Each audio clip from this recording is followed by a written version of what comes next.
ഏടാ പിള്ളേരെ, എന്റെ റെസിൻ വർക്ക് ലൈഫിൽ ഞാൻ ആദ്യമായിട്ടാണ് ഇങ്ങനെ ഒരു ഷേപ്പിൽ ഫ്രെയിം ചെയ്യുന്നത്.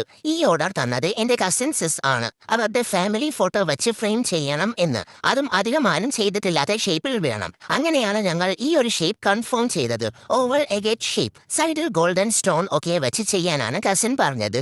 അങ്ങനെ സ്റ്റോൺ ഒക്കെ സെറ്റ് ചെയ്തുകൊണ്ടിരുന്നപ്പോൾ കറക്റ്റ് ആയിട്ട് പണി കിട്ടി. എന്റെ മാമാടെ നെഞ്ചത്ത് തന്നെ സ്റ്റോൺ വീണു. പിന്നെ അതൊക്കെ ടൂത്ത് പിക്ക് കൊണ്ട് സെറ്റ് ആക്കി എടുത്തു. ദാ ഇങ്ങനെയാണ് സ്റ്റോൺ സെറ്റ് ചെയ്തത്. അത് സെറ്റ് ചെയ്ത് കഴിഞ്ഞ് ലാസ്റ്റ് ലെയർ റെസിൻ ഒഴിക്കാൻ വേണ്ടി ഫ്രെയിമിന്റെ ബാക്ക് സൈഡിൽ ഗ്ലൂ ഒഴിക്കണം. ലോഡർ ഫൈസിൽ മയനൈസ് ഒഴിക്കുന്നത് പോലെ ഫ്രെയിമിൽ ഗ്ലൂ ഒഴിച്ചു.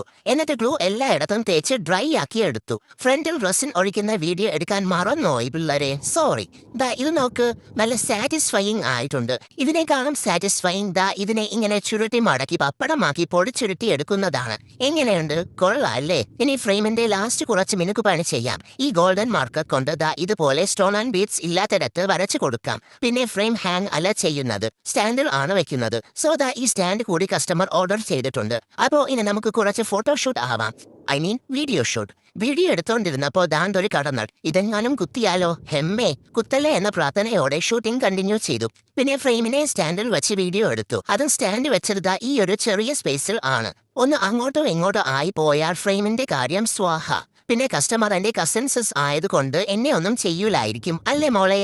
പിന്നെ എന്റെ ചെടിയിലെ ഒരു പൂ കൂടി ഫ്രെയിമിന് വെച്ചു കൊടുത്തു. ഹൈവാ, ഇപ്പോ ഫ്രെയിം ഒരു പൂക്കിയായി. പിന്നെ ഒരു കീ ചെയിൻ കൂടി ഫ്രീബി ആയിട്ട് ചെയ്തു. ദാ ഇതാണ് എനിക്ക് നല്ല ഇഷ്ടമായത്. ആ പളപളാപ്പും തിളത്തിളക്കവും നോക്ക്, സൂപ്പർ. ഇനി നമുക്ക് പാക്ക് ചെയ്യാം. ഫ്രെയിമിന് സ്ക്രാച്ച് ആകാതിരിക്കാൻ വേണ്ടി പ്ലാസ്റ്റിക് കവറിൽ പൊതിഞ്ഞെടുത്തു. എന്നിട്ട് ഈ ബോക്സിൽ ആക്കണം. അതിനു മുമ്പ് കുറച്ച് ഷ്രെഡഡ് ന്യൂസ് പേപ്പർ എടുത്ത് പിസ്സയിൽ മൊസറല്ല ചീസ് ഇടുന്ന പോലെ വാരി വിതറി കൊടുക്കാം. എന്നിട്ട് ഫ്രെയിം വെച്ചിട്ട് വീണ്ടും ഇട്ട് കൊടുക്കാം. ഫ്രെയിം അൺബോക്സ് ചെയ്യുമ്പോൾ വീട് ഫുൾ ഈ പേപ്പർ പറന്ന് നടക്കണം. He he he. പിന്നെ കീ ചെയിൻ ഈ ബോക്സിൽ പാക്ക് ചെയ്യാം. അങ്ങനെ വെറുതെ വെച്ചാൽ ശരിയാവില്ല. ഇതിലും ഇരിക്കട്ടെ കുറച്ച് പേപ്പർ, ഒരു മനസ്സുക. ബോക്സ് ക്ലോസ് ചെയ്ത് ബോക്സിന് മുകളിൽ ഫ്രീവി എന്ന് എഴുതി ഒരു ബിയെ കൂടി വരച്ചു. എന്നിട്ട് ബോക്സ് ക്ലോസ് ചെയ്തു. ബോക്സിന് മുകളിൽ ലോഗോയും ഒട്ടിച്ചു. കസിൻ സിസിനെ ഏൽപ്പിച്ചു. മെയ്റ്റ് പോകല്ലേ, എപ്പോഴും പാക്കിംഗ് മാത്രമല്ലേ കാണുന്നത്. ഇപ്രാവശ്യം അൺബോക്സിംഗും കൂടി കണ്ടിട്ട് പോ. കത്രിക വെച്ച് സെല്ലോ ടേപ്പ് ഒക്കെ മുറിച്ച് അൺബോക്സിംഗ് തുടങ്ങി. യെസ് അങ്ങനെ തന്നെ. പേപ്പർ ഫുൾ വാരി പുറത്തിട്. ഹിഷിഷി. ശേ അങ്ങനെയല്ല പെണ്ണെ. നശിപ്പിച്ച് ഒരു തുള്ളി പേപ്പർ പോലും പുറത്താകാതെ ഫ്രെയിമിനെ പുറത്തെടുത്ത കസിൻ സിസിനെ ഇരിക്കട്ടെ ഇന്നത്തെ കയ്യടികൾ. ഇനി കീ ചെയിൻ ബോക്സിൽ ആണ് എന്റെ ആകെയുള്ള പ്രതീക്ഷ. അതും കുളമാക്കി തന്നു. എന്തായാലും ഫ്രെയിം ആൻഡ് കീ ചെയിൻ ഒരുപാട് ഇഷ്ടമായി എന്ന് കസിൻ സിസ് പറഞ്ഞു. അപ്പോൾ എത്രയേ ഉള്ളൂ. വീഡിയോ ഇഷ്ടമായാൽ ലൈക്ക് ചെയ്യുക, എന്തെങ്കിലുമൊക്കെ കമന്റ് ചെയ്യുക, ഫ്രണ്ട്സിന് ഷെയർ ചെയ്യുക, വേണേൽ സേവ് ചെയ്യുക, പിന്നെ ഫോളോ ചെയ്യുക. യൂട്യൂബിൽ കാണുന്നവർ സബ്സ്ക്രൈബ് ചെയ്യുക. അപ്പോൾ ബൈ.